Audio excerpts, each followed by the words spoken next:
Welcome to another episode of the Addy Hour. It's been a while since I've hosted a conversation, so I'm grateful to be back here with all of you and honored to be able to host another dynamic conversation. Today, we'll be talking about social justice, activism, and health disparities. And I have two esteemed guests, which I'm really looking forward to introducing to all of you, Dr. Pebbles Fagan and Dr. Kendra Outler. I'm going to go ahead and start with Dr. Outler. Dr. Outler and I have interacted in the past, but it's our first time interacting on this podcast, so I'm grateful for her to be here today. She is a graduate of the University of Texas Health Science Center in San Antonio. After medical school, she completed and started a residency in family medicine, also practiced primary care before deciding to specialize in anesthesiology. Currently, she's an anesthesiologist with the Wounded Warrior Initiative at Walter Reed National Military Medical Center. In that arena, she's now able to combine her love of teaching about race and medicine and health equity with providing critical care for the most in need due to poverty, trauma, and social displacement. She also worked in Atlanta in the mid-90s, working specifically on the Atlanta Tuberculosis Project during the height of the HIV/AIDS epidemic. So within that, she's been able to use her understanding across all these different aspects to create Uzima Health and Wellness. And this is a digital platform that's designed to change the narrative and lead the conversation about health disparity from a community-first focus. Dr. Outler has been featured on numerous media outlets, including Ebony, CNBC, Authority Magazine, also featured extensively on blackdoctor.org and DocWire News. So it's my privilege and honor to be able to welcome Dr. Kendra Outler to the Addy Hour podcast. Hey, Dr. Addy. Should I call you Dr. Nee Addy? I appreciate you. Of course. It's exciting to be on your platform. I've watched it grow, and of course, you have the most awesome guests. So I'm excited about who I'm on with now, and I thank you for that generous introduction. I work now. Just an update. I am now at Cook County Hospital in Chicago. It has been my privilege to serve as a contractor for the Wounded Warrior Initiative at Walter Reed National Military Medical Center. The war has ended, but we still have wounded people, out here. And as I've shifted over to serving the underprivileged and really the urban poor at Cook County, Chicago, which is where I trained. My chairman had only to ask me one time, will you come back? And so I am just getting there, but I'm among friends. There's not a day that goes by that I don't get a hug from a nurse that remembers me when I was their Cook County baby. And so they are very happy, and I've been welcomed with open arms. And there are a lot of challenges right now in Chicago. We still have the urban poor Black community, and that's becoming nestled or juxtaposed to the migrant crisis, which, as we're talking about justice, we're looking at it on the media right now from a housing and justice and space a question, but soon with the cold and the winter is going to be a health justice that had a conversation, and I'm it's kind of interesting to be there at this time as I'm just watching the media clips only address the housing and environmental justice aspect of it. So lots to do, lots of work to do. So I'm excited to be here to talk with you more about these issues. Well, thank you so much for that update. And it's encouraging to hear how you've been welcomed back with open arms and just to see that full circle moment and to know that you're continuing in that important work in so many different ways, the pieces that you're already addressing, the pieces that need to be addressed, and already grateful just to hear about this next chapter and what you're continuing to do going forward. Thank you.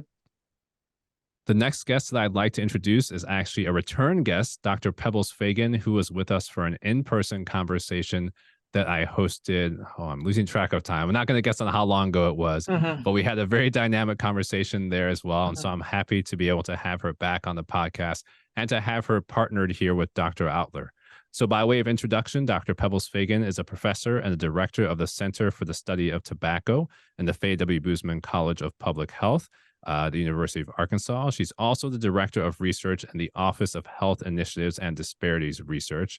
She also serves as a senior advisor to the director of the Office of Smoking and Health at the CDC. So someone who's very busy about the work that she does. She was formerly a program director for the Cancer Prevention and Control Program at the University of Hawaii Cancer Center, and has also served as a health scientist in tobacco control research branch at the National Cancer Institute. So again, even as we were talking offline, she asked me how I juggle all of my roles. I asked her the exact same question, as you can hear, and I haven't even mentioned everything. So Dr. Fagan is someone who for 25 years has been conducting research that seeks to understand factors associated with tobacco use and exposure in racial and ethnic groups, women, low socioeconomic status groups, youth and young adult populations, and she has been developing community interventions that aim to reduce tobacco and cancer health disparities. I haven't listed all the roles, but she also directs many different grant projects. She just mentioned two more that she received information about funding. So someone, again, who's very busy about her work, making a dramatic and huge and powerful impact in so many different areas. And so I'm honored to be able to welcome Dr. Pebbles Fagan back to the Addy Hour podcast. Thanks, Dr. Addy. It's great to be here again. It might have been 2 years ago when we first talked and had the stage at our professional meeting, but it's good to be here, and it's good to be here with Dr. Outler as well. And I'm just looking forward to having a conversation with you guys. Excellent. Well, as the listeners can already appreciate, I'm here with two dynamic women who are really leaders in so many different ways, leading by example, leading in the work that you do and your effective leadership. And I'm sure that's something we'll jump into as well, just in terms of how you've built teams to be able to continue in that work and as your roles have shifted over time. But as I always do, wanted to just start out checking in with both of you. Dr. Outler, I think we'll start with you, as you've talked a little bit about your transition to this new role and just how you're doing at this point in time. Great. We think, we do. We have to count it all joy, as we say. And I do use that model. We have to count it all joy, the ups and the downs. We are very fortunate to have these abilities to change hats in terms of our roles and change and put on more. There's a lot of work to be done. I think that that's what the pandemic showed us, and leaders like Dr. Fagan and other leaders across the nation, from Arkansas to everywhere, California, over to Cook County, Chicago. We have a lot of work to do, and that's the thing that's so striking, is that while we, the light came on about the health disparities, right, is out now, but now comes the work of what's the best way to approach this problem. So while I am a clinical physician, my contribution has been to develop this digital platform, Museum of Health and Wellness, because that's what we had to do. We had to reach people through their phones, and you and I, as science and medical experts, said, okay, well, how do we continue to get messages out? Unfortunately, I felt that the mainstream media was not saying words that I was hearing from my patients. They were not able to convey the fear, the economic fear, the desperation in people's lives. There's one thing to do sound bites. There's another thing to really kind of put your ear to the ground, as we would say. So that's why I developed Uzima. I had something to say. I felt like my friends at the NIH were losing funding. For instance, my friends in sickle cell were whispering that all the research they had done was halted, right? Because they were moving towards COVID, and COVID became the headline, but they had dedicated their lives to this type of work. And I'm thinking, what else? HIV, cancer outcomes, tobacco usage.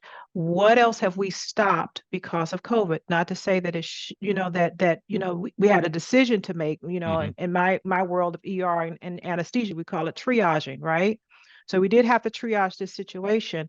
But Uzima was born from that. And what's exciting now is that we can put boots on the ground. We can get out there, and the messaging is there, the platform is there, but now we can put boots on the ground. So how am I? I'm energized. I'm more focused on what lane Uzima needs to move in forward to set, as we've laid out the playing field of attacking health disparity, right? And everybody's going to have a lane, everybody's going to have a task, and hopefully we can overcome health disparities and at least accomplish what the CDC is calling Healthy People 2030. We've got to get there's 20, what was it, 20 healthy people 2010, healthy people 2000, right? 2000, yep. And we keep, so let's see if we can make healthy people 2030 a realization. Wow, that's so helpful to hear. And I appreciate the realities of what you jumped into. I mean, both the struggles and the challenge, but then also the encouragement. I mean, and the progress, even for me to hear about how you took a look at what was happening, paid attention to what you were hearing from your patients and how that wasn't getting enough, quote unquote, airplay, so to speak, but how important that was for people to actually have a realistic understanding about what was happening on the ground. So again, just applaud you for the work that you're doing to make sure that those voices are heard and then to be proactive and intentional in making changes and steps to actually bring things along as well. So thank you so much for that. You're welcome. Dr. Fagan, what about you in this moment with that same question? It's just nice to wake up each day and to be in your right mind and soul and body.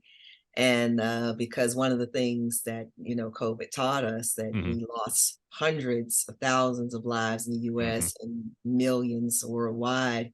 And so I have to, one of the things that the pandemic is continuously teaching me is, just breathe every single day. And so while we got really, really busy, at the same time, I think some of us learned to breathe throughout everything that was going on, because our breath was taken away and you have to reclaim it back. And you have to remind yourself of the importance of doing it every single day. And so, when we run through the list of things that we have to do every single day with a smile on our face, I always remind myself, I wake up, I look outside, I see the sun shining, and I take in those moments before I get about the business of making the world a better place. And so we have to take care of ourselves so that we can take care of other people, take care of our communities.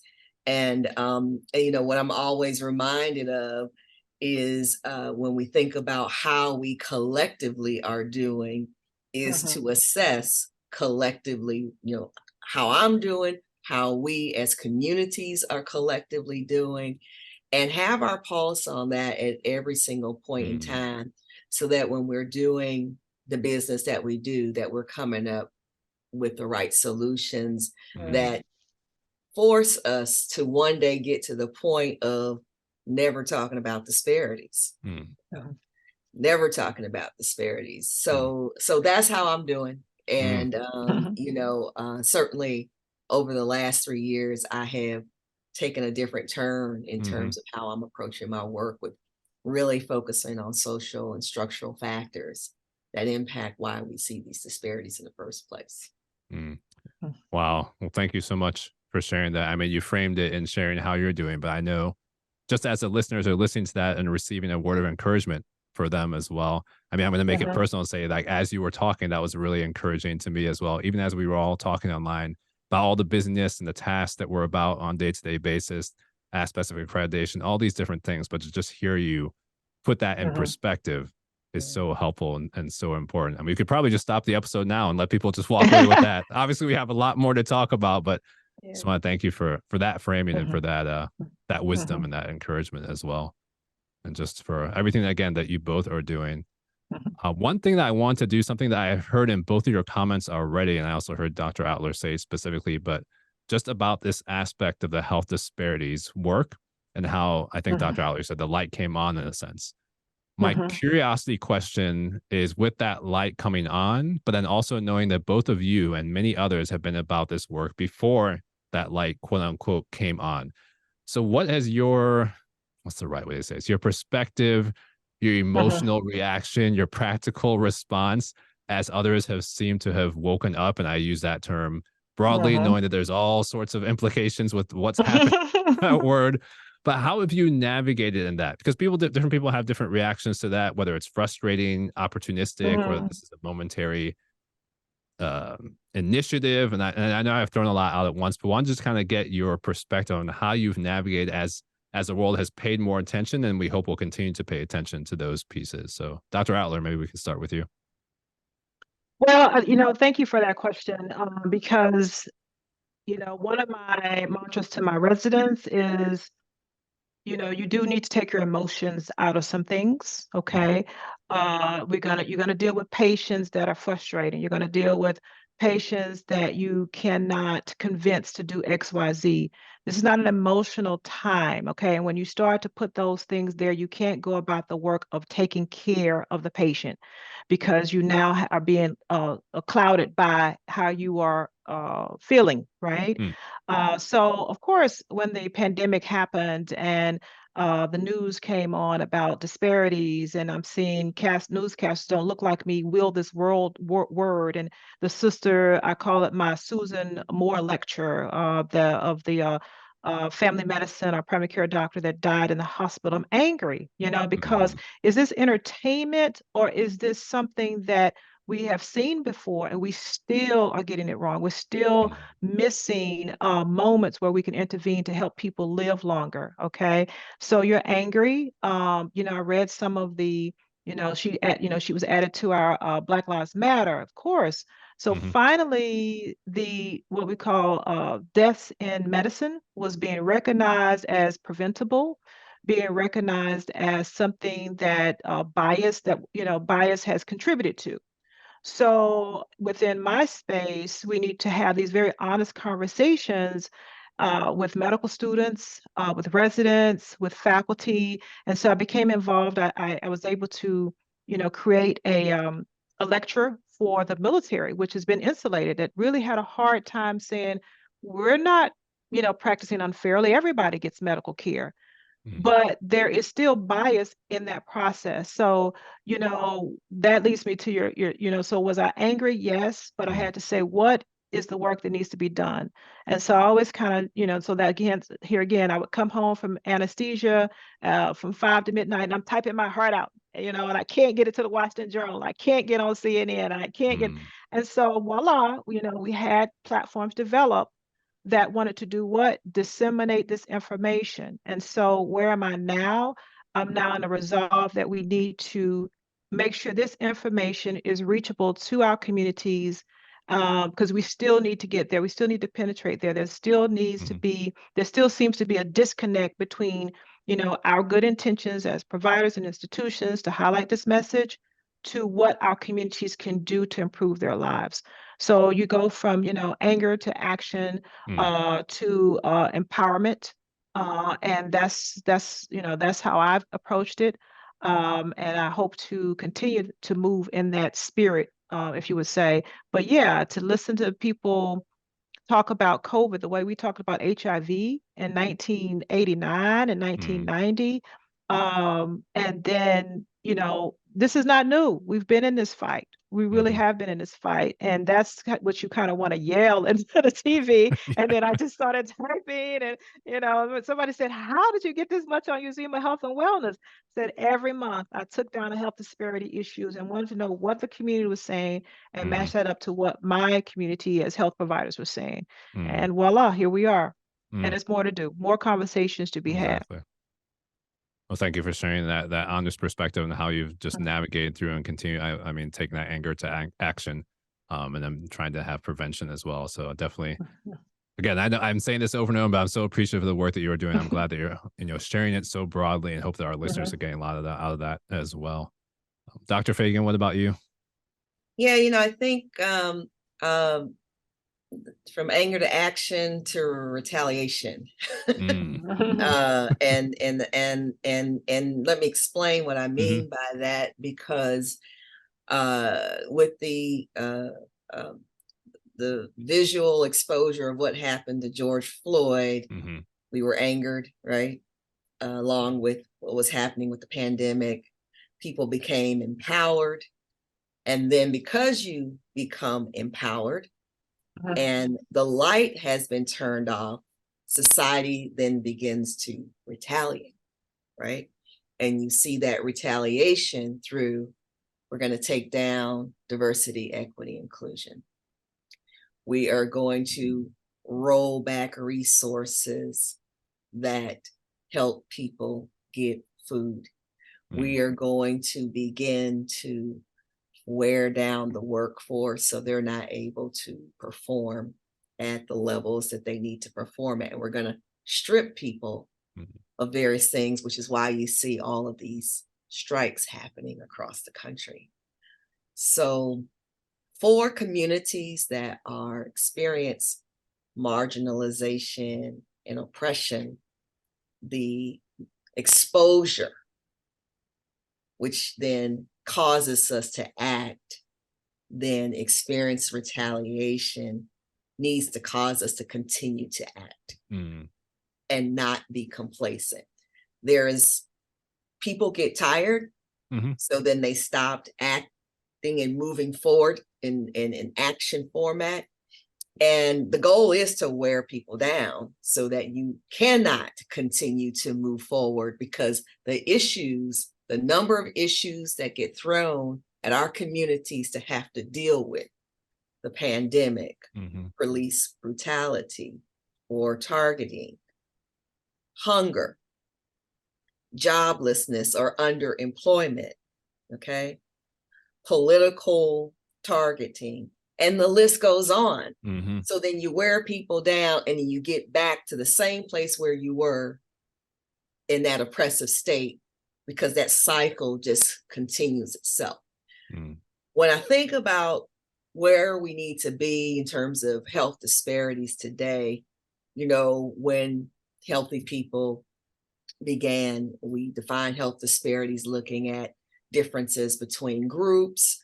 And then later we started thinking about things like disparities in infrastructure and social factors. And also now we're starting to think more about historical trauma and colonization as the beginning of the trajectory of those health disparities. So when you start talking about historical trauma as a causal factor or colonization as a causal factor, that retaliation circle comes in, because you are exposing now the root causes that people do not want to admit to. They want to hide. They want to take it out of the history books. They don't want people to learn about that historical trauma and the colonization that then creates generations and generations and generations of social and structural and health disparities. I was very pleased that at the beginning of all these things happening, that the National Institutes of Minority Health had that special journal issue that recognized historical trauma and colonization in the history as causal factors in health disparities. And today I still applaud, Dr. Eliseo Perez-Stavas for taking, and Monica Webb Hooper for really taking the lead, putting it out there. But when you do, and you be like, even with COVID, when you begin to expose why we saw those disparities in the first place, and people don't want to deal with that. They just want to deal with the numbers. But we have to deal with the social structural factors. We have to deal with the history and take corrective action, because if we don't acknowledge those things, 20 years from now, the three of us are going to be having this same conversation. And I tell a lot of my team members, I had these same conversations in 1980. I don't want to have them again. The Heckler Report has the same recommendations in 1985 that we're still dealing with today. If you look at the Heckler Report and you look at the recommendations, the same things apply today. We have to stop having these conversations and deal with these root causes and not allow people to dictate to us whether we can or cannot talk about and deal with these root causes. And we have to know that we have the ability to do that. No one can tell us that we can't do diversity, equity, inclusion. We just do it. Yes. But our oppressive mind, someone says you can't do it, so then we think we can't do it. No, you can do whatever you want to do. As we see now. Yeah, we used to teach our children on Saturdays because they weren't getting everything they needed to get on Monday through Friday. There's nothing stopping us from coming up with the solutions, that we need to come up with, but collective action. I agree with so much. Go ahead, Doctor. I was trying to restrain. I was feeling the amen come out, but I didn't go well, there I yet. say amen, amen. Because I'm going to say that because you know when we look at institutions, and again, I look at patients pretty much every day.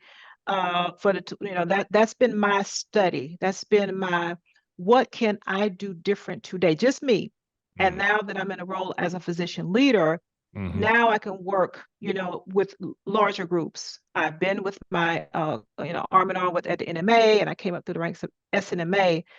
And you almost have to ask the question when you say we can do this, but why we are not. I ask myself, are we becoming institutionalized?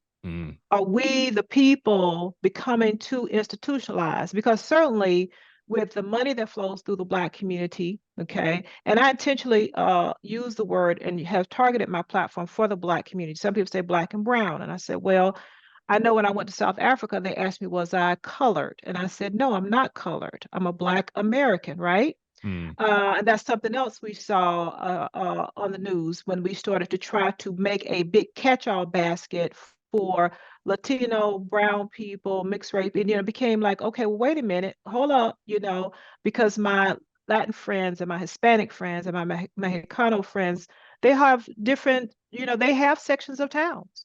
And they have customs and cultures that I know when I have to interact with them and get ready to put them to sleep, I have to figure out a way to convey what I need to do to them. So we're not culturally all the same, which makes us a beautiful nation.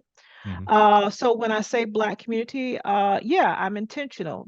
Just as when we want the Black vote, okay? When you want the Black vote, where do you go? And they said, you went to the Black church to give your speech to get your speech out, right? There was no Black and brown. We went to the Black church, Antioch, you know what I'm saying? Can I get an amen and a hallelujah?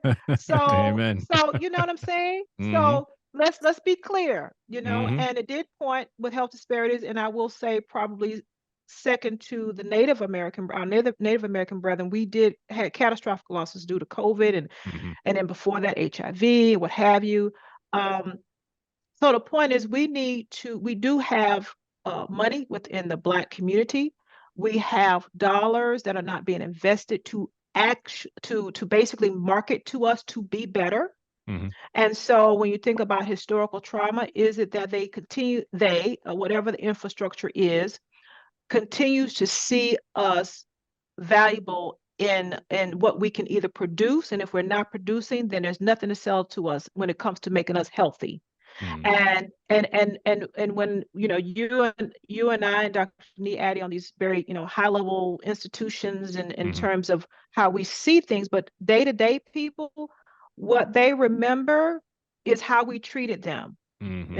What happened when I walked in the door? They're not thinking about the beyond the Tuskegee experiment and bringing that into. They remember that their aunt came into the hospital and she died, and they don't know why. That's a failure of us to communicate.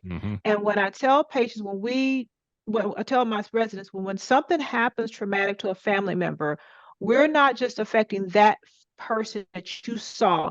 They go back to a zip code, and then that zip code says this about us. We say numbers matter in the sense that now we've permeated a message that they did not take care of our auntie, and they did something bad, and it really may not be our fault. What is our fault is that we have a disconnect, and we need to get back to some of this, reaching out to our grassroots organizations. So when the retaliation is the defunding, the retaliation is the miseducation.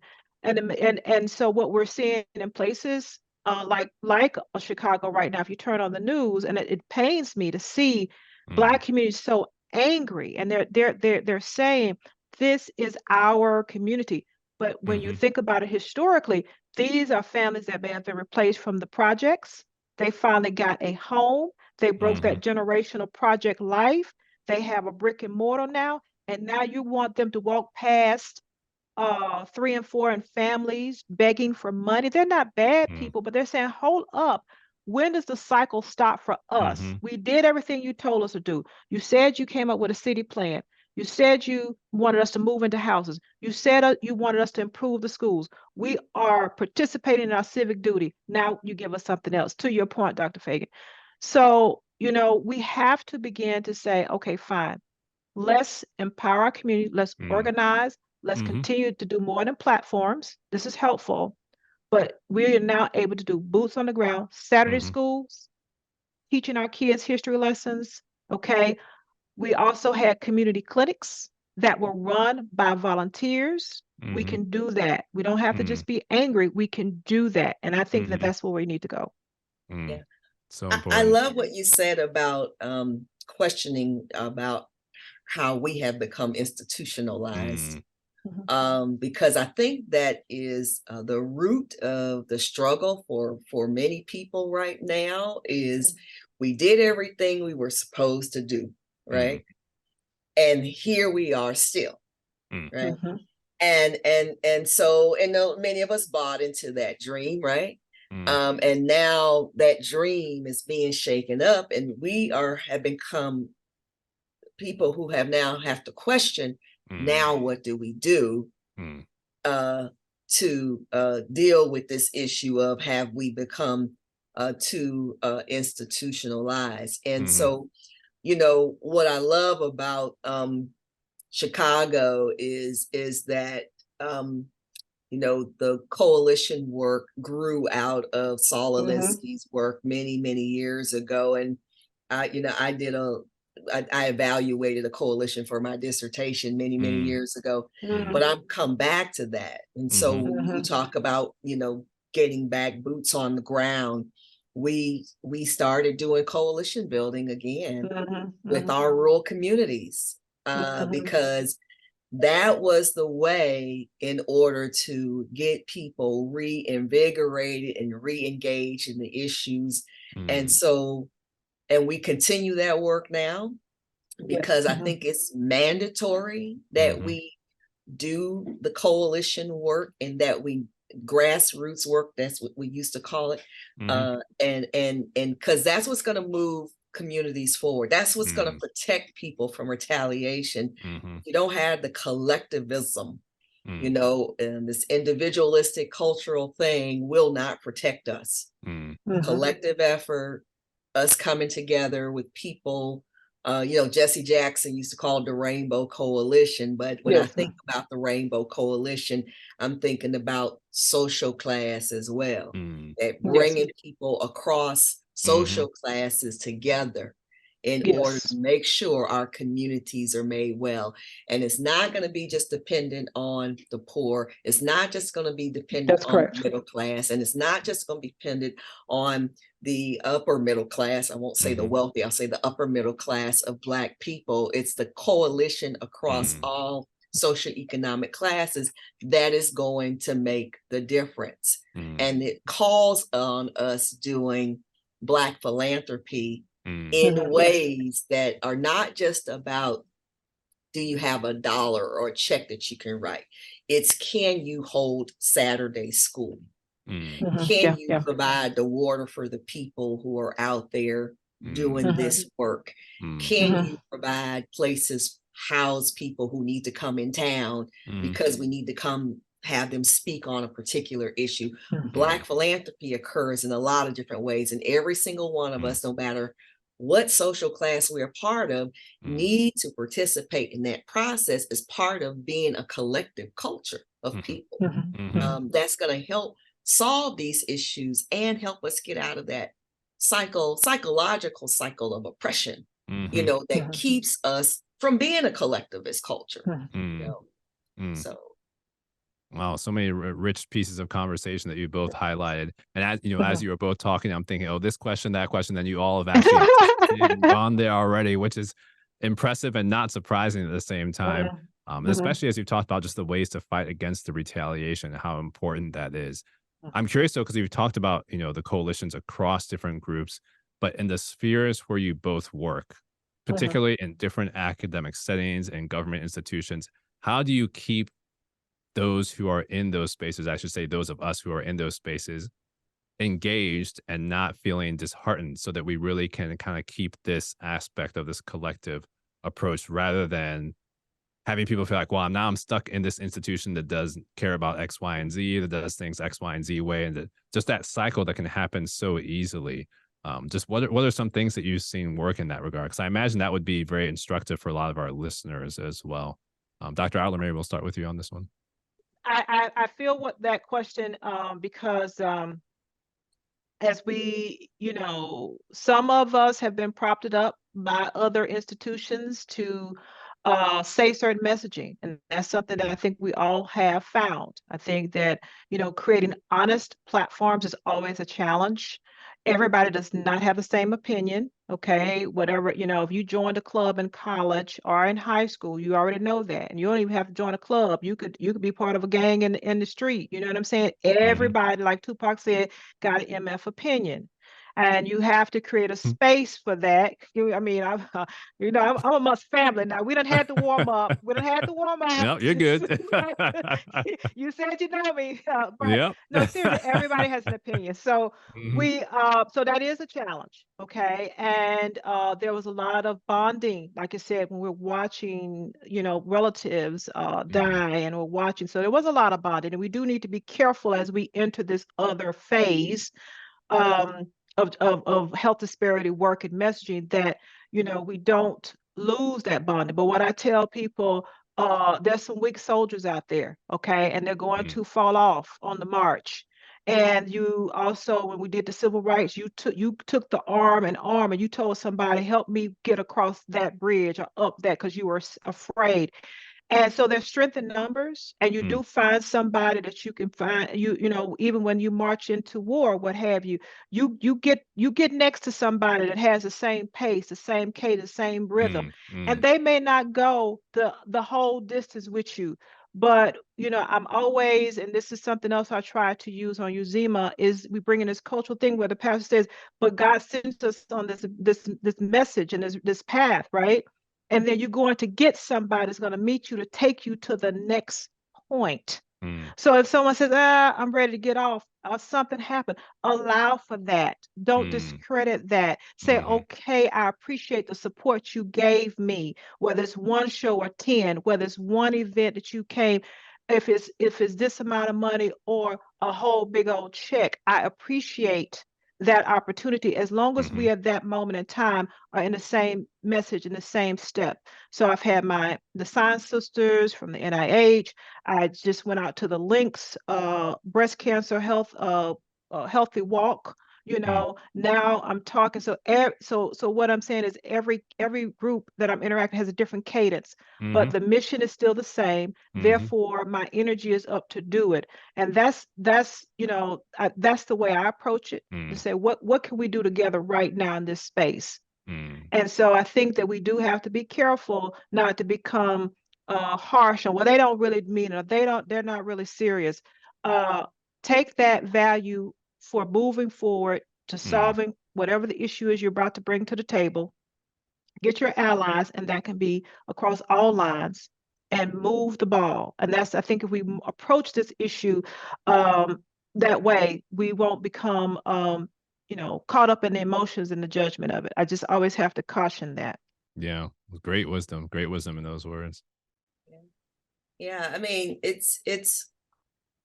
think we are at a critical juncture about, because we are in an identity crisis, because of we believe certain things, and certain things have not held for us, and now we're trying to figure out, where do we go? And as we move forward, I agree with Dr. Outler. I mean, some people will contribute things along the way on this love train that we're on, but people will get off at different stops. And everyone has to decide, if they don't continue for the long ride, then, what is their contribution, to making sure that we can improve our communities from a lot of different angles. I think one of the things we have to keep in mind, I was talking to a friend about this morning, as we are on this journey towards trying to reduce health disparities, that we remember all of us are in these leadership positions with 20 different titles behind our names and degrees, right? but there's room for everybody. Okay. I had to let my Southern part come out for everybody. Okay. Yes. And we have to remember that, because, you know, each of us there may be one or two people who look like us in our space. Yes. And we have to remember that we can't be competitive. We have to be complementary. We have to get out Can you say that again? We have to be complementary and not take such great pride in, I'm the first Black person to have been. That's a shame that we have to be that. But, you know, we're all first Black to do something. Right? But I think, you know, taking too much pride in that takes away from the fact that it's a shame that we have to say that. Right. And so what I'm trying to get at is that, you know, when we're in that space, we are the only ones. Bring everybody else along with you. Yep. And if you can't do it in that space, find another space. See, that's when this whole thing about us becoming institutionalized. Should we be in the spaces that we're in? It's a question. I don't have the answer. Or should we be in a different space? Because we fought in the 1970s, 1980s, and before that to be in certain spaces. And we keep repeatedly being told, we don't want you here. Okay? So the question is, for all of us, what do we do? And some people, you know, made the decision that they're going to leave some of these places and go to Howard University, Meharry Medical College, Morehouse University, Morehouse Medical School. Some people have made those decisions. And so we have to ask ourselves, you know, where do we best fit? What are the battles that we really want to fight? And where are the places where we want to do it? Because my mindset around where we should be and what space should we should be doing things in has certainly changed. And as a result of some of the things that I've seen over the last couple of years. And I just remember this experience I had. I went to a boarding school in Connecticut. I went to public high school as well, but I went to boarding school in Connecticut. And I'll never forget my my advisor there. And this is a school that had about 500 students in it. There were probably 20 Black and brown people and disadvantaged white people, 20 of all of us there. And I'll never forget, he said to me, Pebbles, I need for you to integrate yourself. I'll never forget he said that. Here I am at a school with 500 white students who are in a different socioeconomic class than I am. I am here amongst the 20, and you are asking me to integrate myself. That was a lesson that I have held with me for the rest of my life. And I don't know that he meant well, but I don't know if he actually understood what he was saying. So we have to reevaluate what it is that we want to do in society that's going to best benefit our people. I don't have the solution, but I think we need to reevaluate it and think very carefully about what the solutions are to improve communities. I live in a state where, when I moved here 7 years ago to Arkansas, I kept asking, why haven't the tobacco use rates changed in 20 years? People here are doing great work. To help people quit, to prevent, but the prevalence rate hasn't changed. And as I stayed here longer, I realized until these social structural factors change, the tobacco use rate is not going to change. So I'm spinning my wheels just trying to get people to quit when I really need to be focused on something else. So we have to all make that decision about, Are we going to keep spinning our wheels, having these same conversations?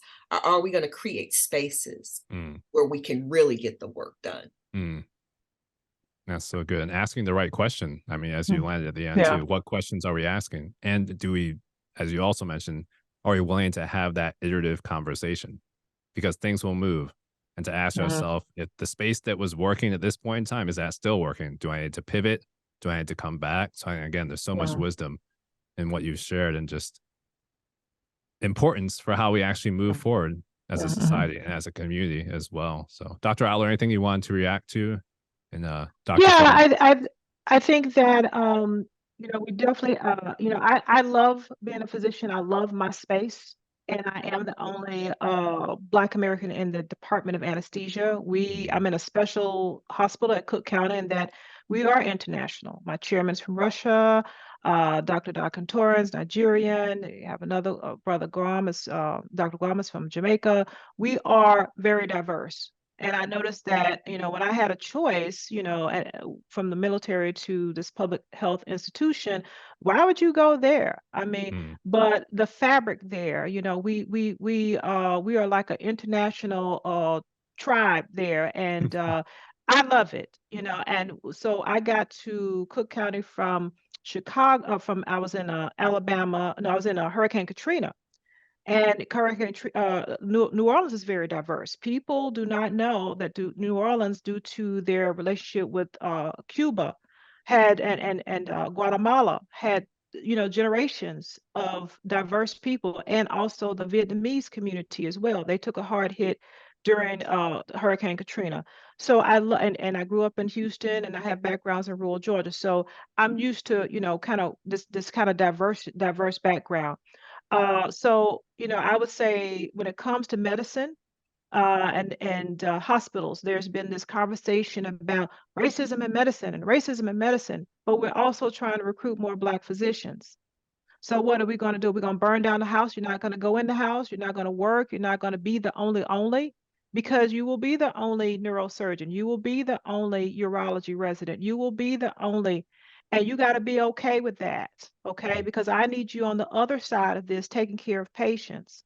So for us, you know, I would say this is the institution. I need you to go in the door. I need you to take a seat, and I need you to study, and I need you to get up, and I need you to be a better doctor.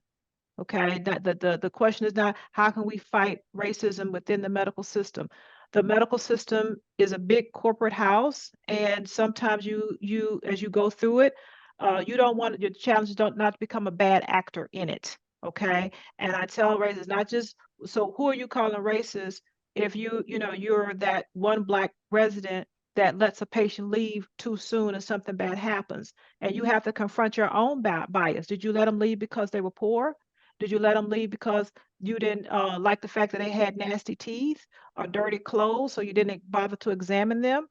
And that's those are the things that we have to ask ourselves within my space of medicine. Our hospitals are necessary. In places like Arkansas and deep in the Delta and Mississippi, they need hospitals, right? And hospitals are closing across rural America. And they've also closed in urban cities. Hahnemann closed during the height of the pandemic. So when this message of racism and structural racism in medicine, and doctors are practicing what doctors? We doctors. That's what I would tell my residents. We're doctors. Do you realize that you don't want, as we go through our medicine education, you may have seen a bias towards a patient, and you could be a Black resident and mistreat that same type of patient. You've devalued them. They're not a VIP. You know, and we hear that a lot. I heard that both practices in the military hospital, you know, and then of course we notice how people start to stand to attention, and when a certain person comes in to the operating room, and that shouldn't be right. So I would say for what I do, we got to be in the space. We have to realize that we definitely need more hospital leadership that looks like us, that the communities that they represent. That is a question that we have to ask. But we also see how it can close rank where you're not able to get to that executive level, so that you can look at the quality assurance of patients, right? You may not, and that is when you start to say, so y'all not gonna let me be on the quality assurance committee. Y'all not gonna let me be on this committee. So Then you have to start to create, again, some type of activism with other physicians. A lot of cities have the Houston Forum. I'm sorry about this with the computer. The Houston Forum, medical societies that we can talk and say, what are just some of the challenges you're experiencing within your hospital?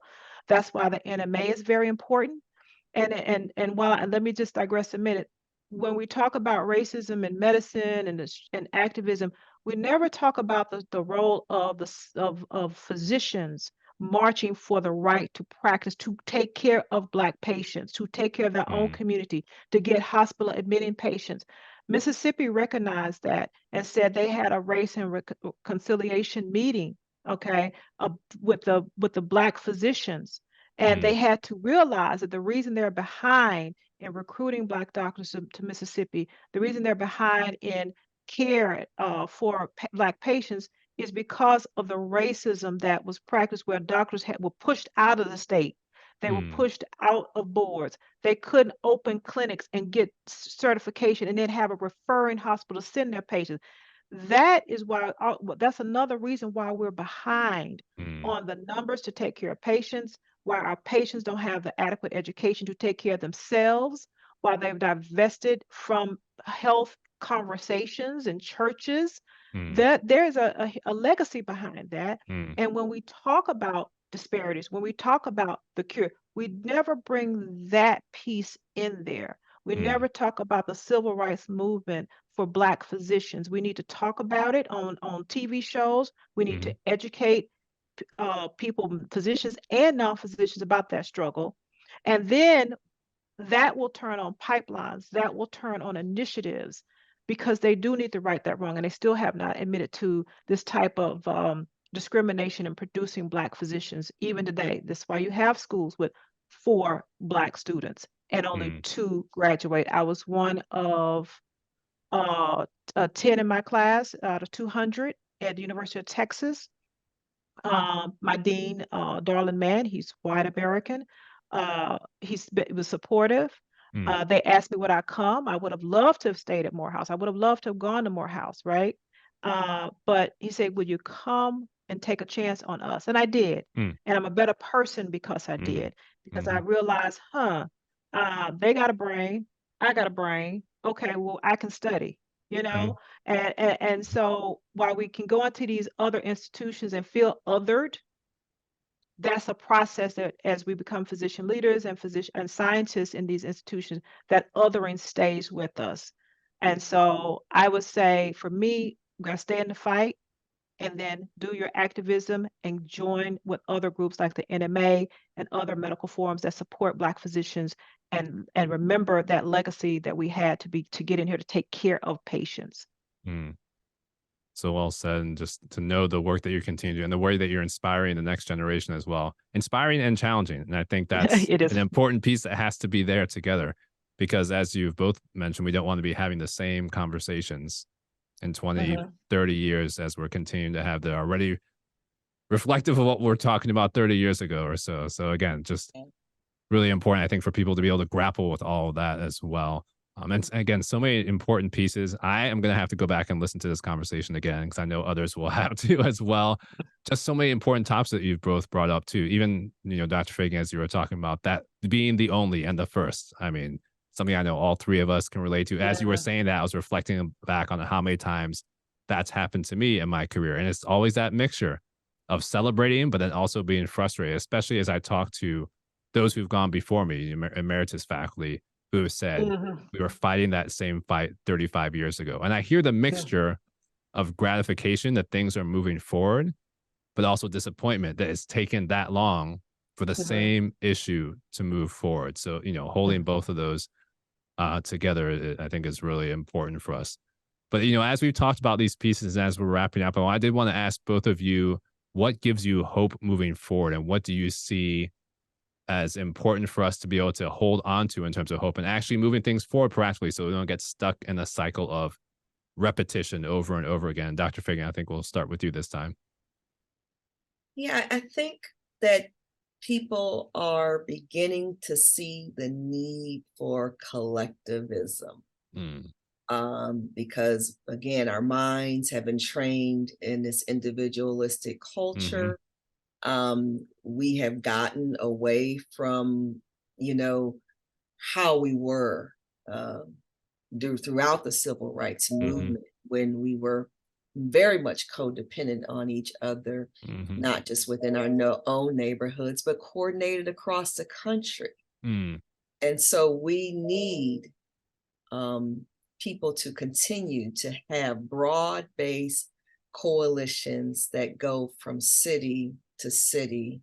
That's what the Black Lives Movement did, and then some of that momentum was lost. But taking that energy and translated into action. So not just marching, but doing and following through.